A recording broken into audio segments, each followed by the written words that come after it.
Ireland, Crimes and Mysteries with Newells.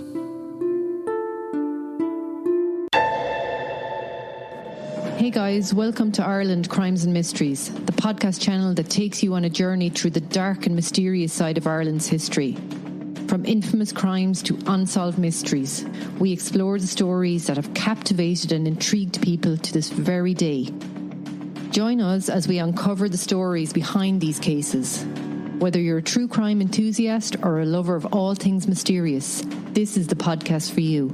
So sit back, relax, grab a cup of coffee, and let's explore the dark side of Ireland together. This podcast has been compiled from information gathered in the public sphere, like news articles and documentaries.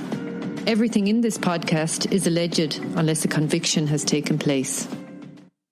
The summer of 1976 was a particularly hot summer in Ireland, with temperatures reaching 30 degrees at times. But behind all the summer fun and crowded beaches, two heinous crimes had unfolded in two separate parts of the country that would shock the country to its very core for decades.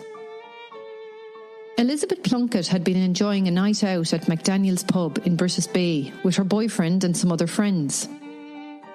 As the night wore on, Elizabeth had an argument with her boyfriend and left the pub. She left in the direction of the caravan site they had been staying at, with the intention of hitching a lift home to Dublin, and disappeared into the night. Elizabeth was 23 years old when she went missing. She was working as a foreign exchange clerk for a printing firm called Delarue in Dublin, and she was living in Ringsend. She was one of 8 siblings, 3 sisters and 4 brothers. She loved the outdoors and loved to camp, so this camping breakaway with friends was nothing unusual. At the time of her disappearance, she had been with her boyfriend Damien, a mechanic, for 5 months. They had met through his sister, whom Elizabeth had worked with. On the weekend Elizabeth disappeared, some caravans at the site in Brittas Bay had been broken into. The Gardaí wondered had Elizabeth been taken by whoever had committed these crimes. Backed up by detectives in Dublin, the Gardaí commenced a full-scale search of the area where Elizabeth had been reported missing. Little did they know what was about to unfold over time. To understand what happened to Elizabeth, we first have to talk about 2 Englishmen, the first named John Shaw and the other named Geoffrey Evans. John Shaw, 31, and Geoffrey Evans, 32, were career criminals who met in an English prison. While in prison, they became friends and plotted to abduct, torture, sexually assault and kill women. On their release from prison, and with more potential convictions hanging over them, they decided to travel to Ireland in 1974, where they would commence their reign of terror and start making their fantasy a reality, which was to track down 1 woman a week.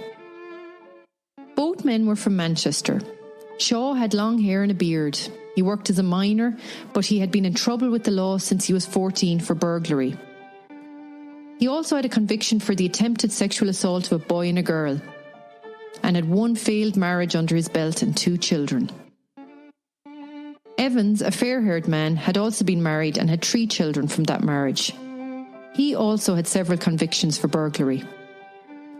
They were both suspected of committing sexual assaults, including one on a 16-year-old girl who was the daughter of a police officer. They had not been charged with any of these crimes at the time they came to Ireland, despite being prime suspects. When released from prison in England in 1974, where they had met, they travelled to Ireland by boat under fake names in an attempt to avoid any new charges arising from the brutal sexual assaults of these girls. They committed several burglaries in order to make ends meet, starting in County Wicklow, moving on down the east coast of Ireland until they reached Cork. They were arrested in early 1975 and convicted at Cork Central Court of 16 counts of burglary. They were both sentenced separately to 2 years in prison. They were then transferred from Cork to Mountjoy. While they were in Mountjoy prison, the British authorities were made aware that they were in prison in Ireland, and an extradition process was commenced. Relations between Ireland and England were very strained back in the 1970s, and the Irish were not keen to be extraditing prisoners to England. The British police sent over fingerprints collected from the scenes of the sexual assaults to be cross-referenced against Evans and Shaw. After appearing at the Bridewell in Dublin in early August 1976, both Shaw and Evans were released on a £40 bond and were given a month to prepare a case defending their extradition. Having served only 18 months out of their 2-year sentence, astonishingly, they were both released while the extradition process was still ongoing for such a serious crime. On his release from Mountjoy Prison on the 5th of August 1976, Shaw made his way to Feathert in County Tipperary, to the house of a man named Cliff Outram, whom he had befriended while in prison. He had invited them to stay there on their release. Evans followed him down on his release a few weeks later. They asked Outram if they could borrow a neighbour's car, an Austin A40, which he had access to for a few days, and he duly obliged and got them the car. They now had the means to travel the country and start executing the pact they had made. On the 28th of August 1976, Shaw and Evans drove up to Euston Station in Dublin to collect some suitcases that Evans had stored in some lockers at the station. From here, after grabbing some food, they headed to Arklow, where they had a few drinks before heading out to Brittas Bay in County Wicklow. Here they proceeded to burgle several caravans in the caravan sites around Brittas. Afterwards, they decided to go to McDaniel's pub for a few pints and watch out for some potential victims. This is where they spotted Elizabeth leaving the pub on her own. Upset, having argued with her boyfriend in the pub, Elizabeth, who was wearing wedge sandals, white pants and a navy jumper with Saint-Tropez written on it, as well as a Seiko watch that was a 21st birthday present, had decided she was going to grab a lift off someone back home to Dublin. It was now around 11 p.m. that fateful night. After seeing her leave the pub, Shaw and Evans decided to follow her. As she walked up the road, the rain was coming down. Shaw and Evans had got back into their car and drove up in the direction of Elizabeth. They proceeded to pass her by and drove up the road out of sight, and Shaw got out of the car. Then Evans turned the car and drove back towards Elizabeth. He stopped up beside her and rolled down the window and offered her a lift. Elizabeth was hesitant at first, but because the night was so bad, she made the fateful decision to get into the car. Hitchhiking in Ireland in the 1970s was commonplace, and despite the reservations, it would not have been unusual for someone like Elizabeth to take a lift offered by a stranger. Evans, having told Elizabeth he would bring her to Dublin, collected Shaw on his way back up the road, and he jumped into the back seat of the car. Elizabeth was starting to get increasingly uncomfortable after Shaw had gotten into the back seat. He then started asking her questions, which made the atmosphere in the car even more tense. She had explained to them that she had had a row with her boyfriend and wanted to go home to Dublin. Knowing they had Elizabeth where they wanted her, and that she was cut off from the outside world in a moving car, the men made their move. Shaw pounced on Elizabeth from the back seat, and she began screaming. He then proceeded to shove tissue paper into her mouth in an attempt to shut her up. Elizabeth was now in the clutches of pure evil, and her fate was decided as soon as she had entered that car. Meanwhile, back at McDaniel's pub, her boyfriend Damien had gone outside to check on Elizabeth. He just assumed she had gone outside to calm down after their argument. Little did he know the events that were taking place in the car that was speeding its way out of Brittas Bay. Becoming increasingly worried, he went back and told her friends that he couldn't find her, and they started looking for her on foot, while Daniel got into his car and drove around looking for Elizabeth. But she was nowhere to be seen. He drove back as far as the caravan park to see if she'd headed back there, but again there was no sign of Elizabeth. As this was a time before mobile phones, there was no way of contacting Elizabeth to see if she was okay. Damien made the decision to drive back to Dublin to see if Elizabeth had gone to stay with her sister, but Elizabeth was not there. He then drove back to Brittas Bay as he assumed Elizabeth must still be there, and he'd just missed her while he was driving around. After driving around for several hours trying to find Elizabeth and having no luck, Damien made the decision to ring the Gardaí and report her missing. He also rang Elizabeth's father to make him aware that Elizabeth could not be located. Meanwhile, Evans, Shaw and Elizabeth were en route to Castletymon Woods, which was 43 kilometres from Brittas Bay. When they arrived there, they proceeded to drag Elizabeth into a wooded area out of sight from passers-by. Shaw went back and drove the car to the car park of a pub located on the Dublin Road. He returned back to Castletymon Woods some 4 hours later. At this stage, Elizabeth had her hands tied up. Shaw then proceeded to brutally assault and beat Elizabeth, and when he was finished, Evans continued the brutal assault, both taking turns. When the assault was over, Shaw went back to get the car at the pub car park on the Dublin Road. He told Evans to make sure he had Elizabeth killed when he got back. On his return with the car, Elizabeth was still alive, which enraged Shaw, and he proceeded to end Elizabeth's life himself by strangling her with a shirt he took from one of the suitcases. Elizabeth was dead less than 24 hours after her first encounter with Evans and Shaw. They then left her body in the woods and went back to Brittas Bay, where they proceeded to break into more caravans and a shed from which they stole a lawnmower. They returned to the woods where they had left Elizabeth's body and put her into the car. They drove to the shoreline around Brittas Bay, where they commandeered a dinghy and began to sail out towards the sea. When they had sailed out to where they thought was sufficiently far enough to dispose of Elizabeth's body, they tied her to the lawnmower with a rope and they threw her overboard like a piece of trash into the cold, dark sea. The next day, they started to get rid of the evidence and started a bonfire at the caravan park and started burning Elizabeth's clothes. While they were burning the clothes, a Garda happened to pass by. He noticed the unusual activity and stopped.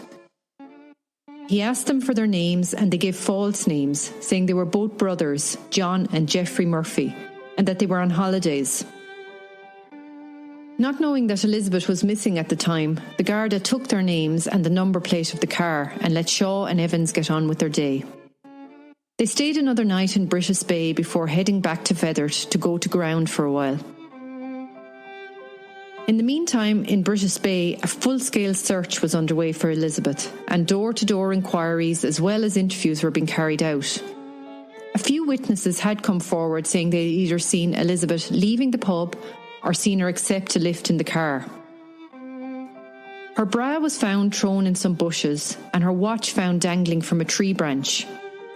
Her sandal was also found near a sandpit. Her family identified all these items as belonging to Elizabeth.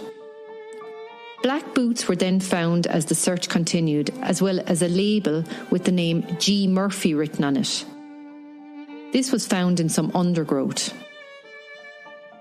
As it became clear that Elizabeth had more than likely been attacked and abducted, the Gardaí and detectives running the case in Brittas Bay decided to widen the search to nationwide.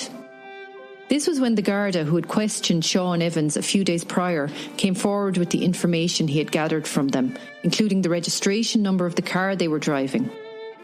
He had recognised the name G. Murphy on the label and put two and two together. Gardaí would later interview Outram, who stated that when they returned to Feathert from Brittas Bay on the 2nd of September, they had in their possession a portable television, a hold-all, a tent and 2 blue sleeping bags, and he thinks they may have also had money with them. On this visit, they returned the car. While in Tipperary, Evans and Shaw carried out a spate of burglaries in Mitchelstown, Clonmel, Carrick-on-Suir and Cork City, in the hope of making enough money to have the means to carry out their next murder. They even stole the number plate off a car in Cork. On September 8th, the two men headed into Clonmel, where they applied for and were granted provisional driving licences at the tax office in Clonmel. They gave false names, Ray Hall and David Bell, but used Outram's address for these drivers' licences. Coincidentally, this was the same day they should have been reappearing at the Bridewell, defending their extradition back to England. Shaw and Evans remained in Feathert until the 10th of September. They decided to travel to Galway, so Outram drove them to the train station in Limerick Junction, where they jumped on a train and headed out west. On arrival in Galway, they headed to a caravan park, where they bought a caravan for £330 using the fake names they had on their fake driver's licences. They stayed there under the radar for a few days before heading to Clifton and stealing a Ford Cortina and a roof rack.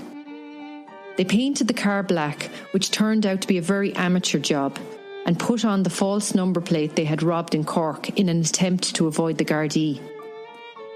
They now essentially had their own car, their own money, and their own dwelling. On the 22nd of September, the two men headed to Castlebar in the stolen car and parked up outside a house, where they remained sitting for a few hours. The owner of the house became uneasy and took down the number plate of the car. Elsewhere in Castlebar, Mary Duffy, who was 23 years of age, had just finished her shift at 11 p.m. in a local cafe. She lived at home with her family in Belcarra, which was a few miles outside Castlebar. Mary had rang her brother for a lift home after her shift had ended, as either her brother or another member of staff always gave Mary a lift. The odd night, Mary would stay with friends in Castlebar. Mary's family were farmers and instilled a strong work ethic in their 7 children, so Mary was working 2 jobs. She worked as a shop assistant during the day, and in the evening she worked in the local cafe as a cook. Mary was a single girl who enjoyed going out with her friends, a typical girl in her early 20s enjoying her life. Her colleagues at the cafe said that Mary was in a happy mood that evening as she left work, and was wearing a red polo neck, a pair of jeans, a red duffel coat, as well as boots. She had a brown handbag containing a red little purse that contained her white rosary beads. She also had 2 gold rings on her. One was a signature ring with her initials MD, and the other was a ring with her birthstone on it. She had borrowed a bit of change from a colleague to ring her brother from a public phone box to see if he would give her a lift home. Her brother worked in a local garage, but when she rang, she was told he was out trying to start a car for a customer. They told her he wouldn't be long, so Mary told them to let him know that she would start walking out the road and he could collect her on the way. Mary made the fateful decision to start walking in the direction of her home, which was literally a 20-minute walk. Unfortunately for Mary, Evans and Shaw had been watching Mary make the call from the phone box outside the house they were parked up at. As she started her walk towards her home, Mary did not realise how vulnerable she was, and taking the opportunity of seeing a girl walking alone on the road, Shaw and Evans pulled up beside her. Mary, who had been wearing a dental plate, was punched in the face by Shaw, knocking the plate from her mouth where it landed on the roadside, before dragging her into the car. This plate would later be identified by the dentist who had taken the cast as being Mary's. Several witnesses would come forward saying they had heard screams around 11:30 p.m, which was approximately the time Mary was abducted. Shaw jumped into the back seat after pulling her into the car, and the car sped off in the direction of Clifton. The car was seen speeding off by several people who had been woken from their sleep by the screams and had gone out to investigate. Shaw tried to muffle the screams from Mary by putting a cushion over her head, where he began to suffocate her. Mary's brother Michael at this stage was driving out the road looking for his sister to pick her up, but Mary was in the back seat of the Cortina, which was speeding off in the opposite direction. Shaw had tied her hands together and was assaulting Mary in the back seat of the car. The car continued driving until it reached West Connemara near Lough Ina. They had already scoped out this area and decided it was remote enough to be the place they would take their next victim. Unfortunately, Mary would not be immediately reported missing, as it was assumed she had gone out in town with friends and went straight to work the following morning. They parked the car at a derelict railway station near Ballynahinch and dragged poor Mary from the car and took her into the woods, where they pitched a tent. They then took turns assaulting her over and over again. What Mary had to endure, there are no words for. After they finished assaulting her, they gave her her coat to put on and tied her to a nearby tree where she remained for hours. In the early hours of the following morning, Evans drove back to the caravan site at Barna. He went for a nap and woke up around noon. He collected some food to bring back to the makeshift campsite. He also took one of the concrete blocks that he had found at the caravan park, which was used to prop up the caravans. As he was putting the block into the boot, he accidentally got some of the black paint that they had painted the car with on the block. He went back into the caravan and took a rope and some Valium tablets. He would arrive back to the woodland area where they were holding Mary later that evening. By then Mary was in a bad way. She had sustained a gash to her left temple, which was bleeding, and had 2 black eyes and a few teeth missing. She also had other wounds and scratches all over her body. Evans offered Mary a cheese sandwich and a bottle of water, but she refused to take it. Shaw decided he wanted to go into Roundstone drinking, so he left Evans in charge of Mary, where the assaults continued into the night. When Shaw returned later that night, the 2 men discussed what they were going to do with Mary. At around midnight, Evans gave Mary 5 of the Valium tablets he had brought back from the caravan, telling her as he gave them to her that they were going to take her home. As the tablets began to take effect, Shaw remained with her in the tent they had erected, and Evans went back to sit in the car. He later returned with the red cushion cover from the car and put it over Mary's head, and with his bare hands he strangled her. He would later say in a statement that Shaw said to him, "We will have to do the same as we did in Wicklow." He knew immediately what that meant, so the 2 men proceeded to take Mary's body back to the car, and they drove to a boathouse that was located on the shore of Lough Ina. There was 8 boats moored further up the shoreline, and the men carried Mary's body up to one of the boats. At this point they removed her coat, the only item of clothing Mary was wearing. They took her rings off of her and put her into the boat. Evans and Shaw broke into the boathouse and stole a sledgehammer and a grappling hook. They tied the cement block that they had taken from the caravan park around Mary's leg with rope, before wrapping more rope around her waistline and attaching the sledgehammer to that in an attempt to weigh her down in the lake. They also attached the grappling hook to her body, which they later described as what they thought was an anchor to keep her submerged.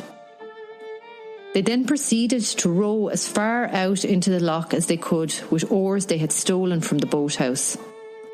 Shaw then pushed Mary overboard and they rowed back to shore. They put the oars back in the boathouse and tried to position the boat in its original position in an attempt to cover up that the boat had been moved in the first place. They then threw Mary's 2 gold rings into the undergrowth and got rid of their sleeping bags and other clothing items by throwing them over the weir bridge near Clifton. After Mary was reported missing to the Gardaí, they had their suspicions that the 2 cases might be linked, as the description of the 2 men travelling around together with English accents, one dark-haired and one fair-haired, was the same description as was given in the disappearance of Elizabeth Plunkett.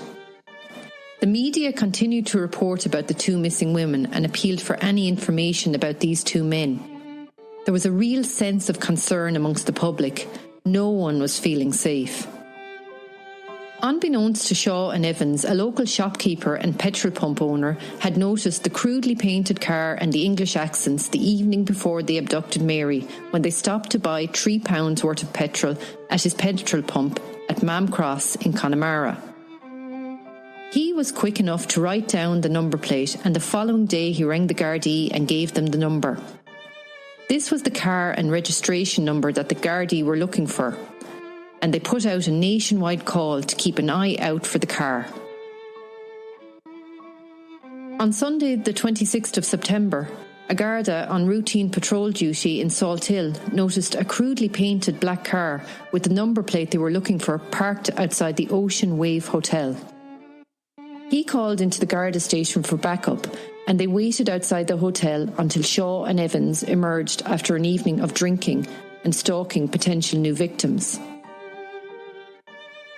They were both arrested when they returned to the car and taken into custody. During the initial interrogation, both men confessed to the murders and took Gardaí to where they had dumped Mary's belongings. They were then charged with the murders. When they were being transferred to Mountjoy prison, Shaw allegedly turned to the Garda he was cuffed to and said, "It's just as well you caught us, as we were planning on doing one a week." On the evening of Tuesday, September the 28th, a local man out walking on Duncormac Beach in County Wexford made a grim discovery. He spotted a body lying face down near the shoreline. This body would later be confirmed to be that of Elizabeth Plunkett. She had been returned from the sea mercifully. Her funeral would take place in Dean's Grange Cemetery in Dublin on October the 2nd. Mary's body did not give itself up as easily. Units of the Garda naval divers and also army divers, including volunteer divers, spent almost 2 weeks out on Lough Ina searching for Mary. Her body was eventually located in a crevice on the 10th of October by one of the volunteer divers. Her funeral took place on October the 13th in her hometown village of Belcarra in County Mayo. The whole country was completely shocked, horrified and aghast by the brutal murders of these two young, vibrant women with their whole lives ahead of them. Elizabeth enjoying her holiday with her boyfriend and friends, and Mary simply walking home after her evening's work. Both doing regular day-to-day things literally anyone could be doing when their lives were taken from them.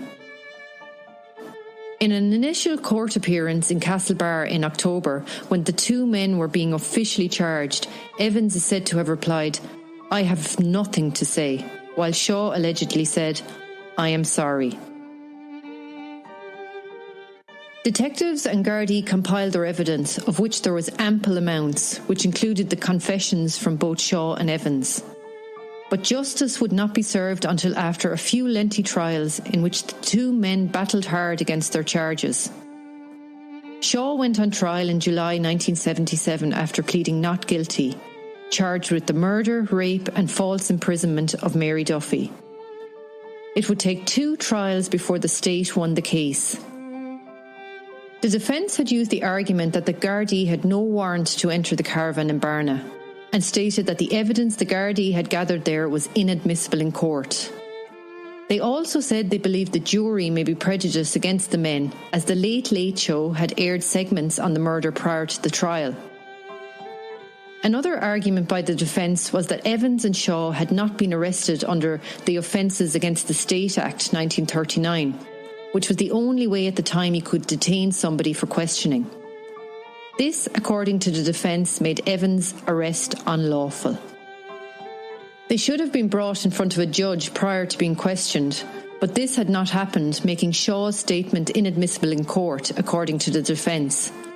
And when the jury went to deliberate, after 4 hours they returned, stating they had failed to reach a verdict. In the second trial, the judge questioned why the Gardaí had not brought both Evans and Shaw before a judge on the Monday after they had been arrested.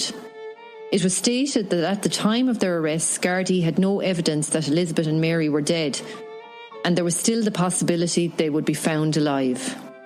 So the statement Shaw gave when arrested was allowed in the second trial and heard by the jury. Shaw was found guilty and sentenced to life in prison in February 1978. Evans' trial only lasted a month, and he was found guilty of all charges for both Mary and Elizabeth and sentenced to life in prison. They were both transferred to Arbour Hill Prison to serve out their sentence. They would both go on to appeal their sentences, stating their constitutional rights were violated as they were held in custody for more than 48 hours.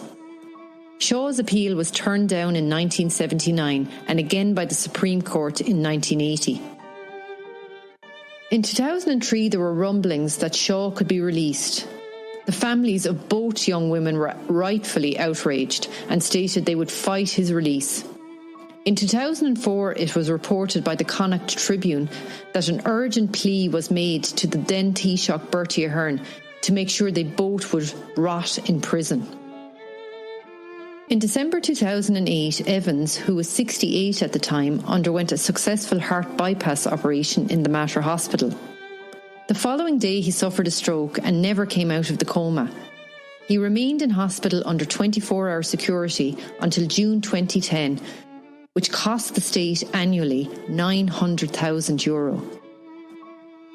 He was then transferred to St Mary's Hospital in the Phoenix Park, where he remained until he died from sepsis on the 20th of May 2012.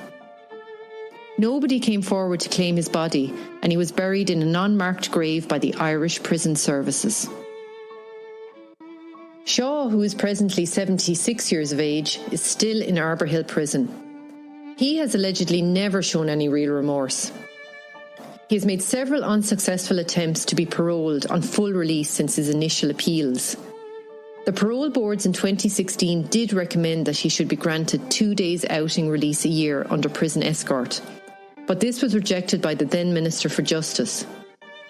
Shaw took the case to the Court of Appeal in January 2020, and the then Minister for Justice, Charlie Flanagan, agreed that he should be permitted 2 days temporary release a year under escort. But he did not get to sample freedom until May 2022, when he was photographed flanked by 2 plainclothes officers walking the streets of Dublin with a grin on his face, where he enjoyed a stroll around the streets of Dublin and a coffee in a street cafe. Everyone in the cafe blissfully unaware that they were in the presence of pure evil. He was back in jail by that evening. It has been said that Shaw, who works recycling computer parts while behind bars, spends most of his day in his cell with his budgie, whom he called Geoffrey, named after his partner in crime, does not associate with the other prisoners. He has only received 1 family visit in the whole course of his entire sentence. This has been one of the hardest cases to cover, as it is particularly brutal and savage. I can only imagine the terror and outrage in the country at the time these 2 men were on the loose. No woman must have felt safe. Ireland's towns and villages in the 1970s were relatively small and close-knit communities, and violent crimes like this were relatively rare. The murder of Mary and Elizabeth would have been seen as a particularly heinous and senseless act, which I'm sure sparked a very strong emotional reaction from the public, having a profound impact on the country as a whole. Thankfully, justice was in the end served for Mary and Elizabeth and their families. But this, I'm sure, was a small consolation to them when the full brutality of what actually happened to them came to light in court. It is a tragic reminder to us all, even to this day, to be always aware of our surroundings and look out for each other as much as we can. So guys, thanks for joining me on Ireland Crimes and Mysteries today. I hope you enjoyed exploring the darker side of Ireland with me. If you have any suggestions for future episodes or would like to share your thoughts on the cases we've covered, please feel free to leave a comment. Don't forget to subscribe to my channel to stay up to date for all my latest episodes. Until our next investigation, keep your eyes open and your mind curious. You've been listening to Ireland Crimes and Mysteries with Newells. Join us for another episode coming real soon.